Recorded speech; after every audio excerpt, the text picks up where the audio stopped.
Hey, what's up? I'm Dave Boyer, aka Mr. Boyer, aka the Swamp Man. I'm in Yellowstone National Park at maybe its most famous feature, Old Faithful. We just watched it erupt. I shot video of that. I didn't record me talking in it, but I can show you some of that also. Um, so back there, you can see the steam coming up from the center there.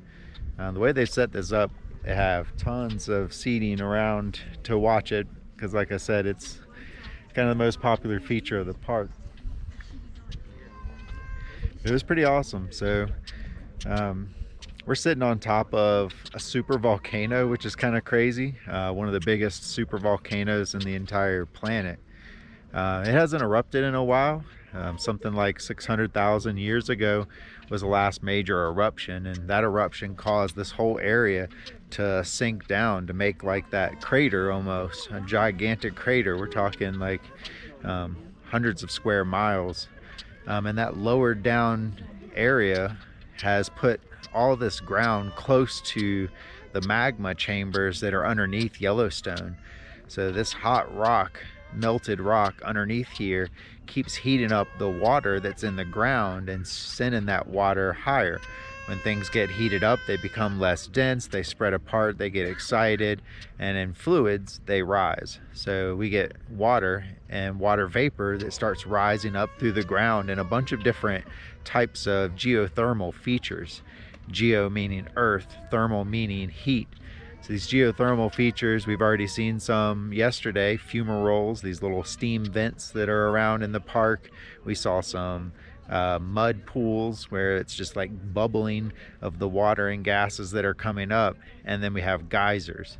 So Old Faithful is a geyser, and we're about to walk on a trail and see a bunch more geysers. But geysers are known for that water shooting up through these tubes from the heated magma underneath, and Old Faithful erupts. I can't remember how high the water goes, but it goes pretty high, about 100 feet in the air maybe.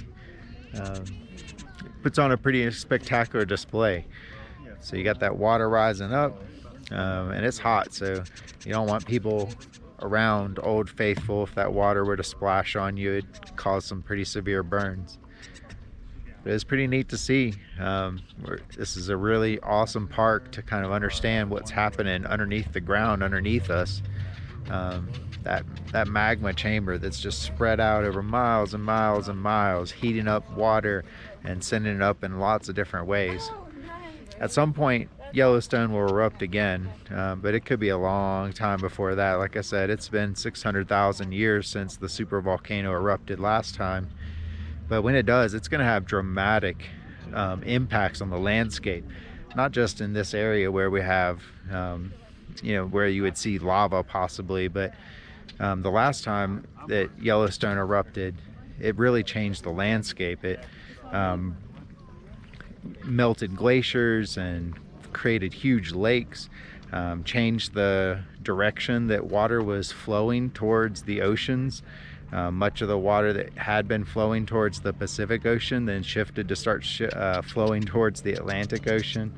So it's pretty incredible how the things underneath the ground can impact what's up here on the ground. So it'll be probably another 45 minutes to an hour or so before Old Faithful erupts again, and we're probably not going to hang around unless we just happen to be walking back and see and have perfect timing to see it again. But we're going to head up this boardwalk trail back here, and it goes for a mile or so along and shows some of the other really cool geysers and other geothermal features that Yellowstone is known for. Pretty awesome. I just wanted to stop and share it with you and tell you science rocks. Peace.